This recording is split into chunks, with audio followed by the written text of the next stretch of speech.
In this video, we're going to be talking about the double slit experiment. Now, this was an experiment that was performed by a scientist named Thomas Young. Otherwise, this experiment is also known as the Young's double slit experiment or Young's experiment. Now, what he did was try and prove some certain properties of light. Okay, he was trying to see if light is actually a wave or a particle, of which we do know that many scientists tried over the years in the early 80s and in the 90s to see whether light was a particle or a wave. Okay, hence came in the theory, the wave particle duality, which means light can behave as a particle and as a wave as well. Okay, now we're going to talk about the double slit experiment which he did. And in this experiment, what he did was to pass light through an aperture. Now, I'm going to draw a description on the board to illustrate what he did. So let's say we are having a barrier over here. Now, we do know that as a wave approaches a barrier, that is for properties of wave, as waves approaches barriers, what happens is that they are being diffracted. Now, for this barrier, we are going to create a small slit or a small hole, which is the aperture at the center. Okay, what we'll notice is that as the waves come in into the aperture, okay, as the wave come in into the aperture, you can see the waves are spreading out. Now, immediately they strike this aperture, what we'll notice is that they don't just come out as tiny waves. No, that is not what happens. What happens is that it bends through this aperture and then spreads out again. So we're going to be having waves like this. Okay, so this is what we notice that happens.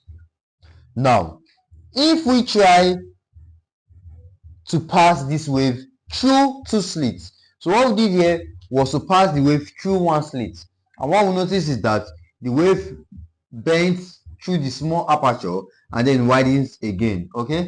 Okay, it then widens again. Now we're going to pass this same wave, okay, which is like a water wave, through two slits.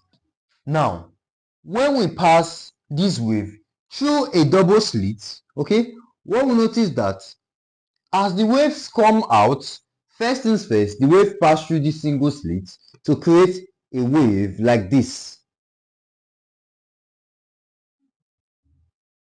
Okay, that is what happens for the first wave. It is normal, same thing that happened assuming we are just having one slit. Now on these other slits, we notice that the same thing happens, so we're going to have a wave passing through like this.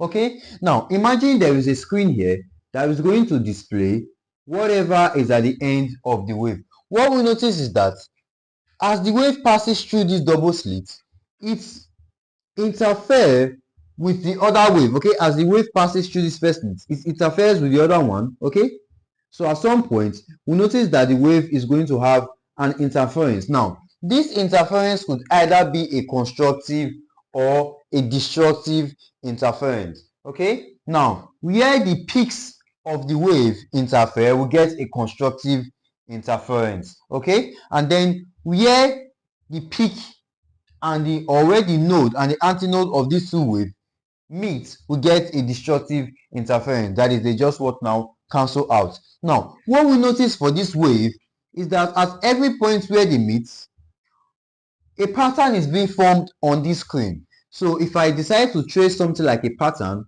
out of these points where they touch, okay, out of these points where they have a constructive a destructive interference, rather, we're going to have some certain spots on the screen. Okay, we're going to have some certain please note that the diagram is not that perfect, so we are supposed to have something like this. That is what happens. We notice that there are various spots on the screen. Okay, this proves that whenever a wave or any wave in general passes through a double slit, we are going to get a result that is like this. That is, we are having dots at the end, okay, with spaces in between, telling us that there's been a constructive and a destructive interference of the waves. that's come out. Okay, they don't pass through this double slit to form a single wave. If they had passed through this double slit to form a single wave, only this point of the wave will be creating a dot on the screen. So I can take out these two dots, and then this will be my final result if this wave was to pass through a single slit. But when it passes through a double slit, what we notice is that there are now several dots or interference that are being produced on the screen. Now, we just said that this is how waves are going to behave whenever they pass through a double slit. Okay, so if, for example, light is a wave, we should be seeing something like this, right? Okay, we're supposed to be having something like this. So if light acts as a wave, we are going to be having something like this. But then, what if the light was to act as a particle? Let's see. Now, if light was to act as a particle, when we shoot them through a first single slit, what will happen is just like throwing billiard balls through a small hole. Okay, what happens is that as they pass through the single slit, they also come out, emerge the same way. Okay, these are several particles of light, and then they form a single spot on the screen, right? This is what we expect to see. Okay, but then when we actually perform this experiment, what we see is a single spot, which is according to the theory we just did. But let us try and pass this light through a double slit. Now, when we pass this light through the double slit, please take note that we have to make use of a light with a single wavelength, that is a coherent light ray. Okay, that is why we are using a laser. So you can't just make use of white light, or you might not get the full understanding of the experiment. So in this case, we are making use of a laser. Now, if light was a particle, what we expect is that as it comes out of this laser and it passes through, the slit, some of the particles will go through this slit at the bottom, some will go through this slit at the top, forming two spots on the screen, right? This is what we should expect if we assume that light is a particle. Okay, this is what we should expect. But when we perform the experiment, okay, we actually get two results. When do we get one result, and when do we get the other result? Now, for the first result, it is when we believe that the light that we are passing through is actually a wave. I've explained just now how waves behave when they pass through a double slit. Okay, so if light is actually a wave, or rather when we pass the light through this double slit, what we notice is an interference pattern. Okay, when we pass this light through the double slit, what we notice is an interference pattern. And remember, anytime we get an interference pattern, it means what passed through the slit is actually a wave, because only waves can make interference pattern. Particles cannot. Just like saying balls are going to create an interference pattern, they intersect, have a node and an antenna. You see, it doesn't make any sense. Just like in classical physics. Okay, what we notice is that when we pass the light ray through this double slit, we get an interference pattern, which means light is a wave, right? But then we also said that light could be a particle or a wave, but we don't know that light are composed of very, very small particles known as photons, right? So if we actually try a very advanced experiment, okay, where we can shoot one photon at a time, okay, where we can shoot one photon at a time, what we notice is that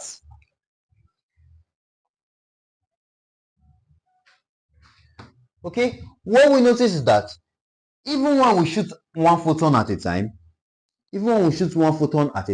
maybe shoot one after 3 seconds to shoot another one, and so on and so forth. As the photons pass through, the photons could either pass through any of these slits, right? But we can't see it with our naked eyes. We can't even observe it. Okay, the photons pass through this double slit, and then they still form the interference pattern. Even if we shoot one photon at a time, we can actually do that. Okay, we reduce the number of photons that are coming out. We shoot one photon at a time, we still observe this interference pattern. Now, this puzzled scientists, okay, especially the Thomas Young, what he now did was to create an observer. Okay, we are going to put the observer over here.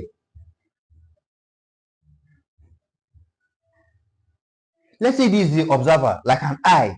Now, what this observer does is that it is going to tell us whenever any of these photons pass through this upper slit. Okay, so whenever the photons pass through the upper slit, what are we going to get? This is what scientists wanted to do. We do know that, okay, by shooting the photons, bunch of photons forming a beam at a time, we get an interference pattern. By shooting them one at a time, we know that it can either go through this or go through this. We still form an interference pattern. Some were saying that they could either go through here, or even hit this one and then go back. But the ones that succeed in passing through, some of them hit themselves and then they spread out, forming these patterns. But if they're actually doing that, don't you think we would have been having several spots on different points?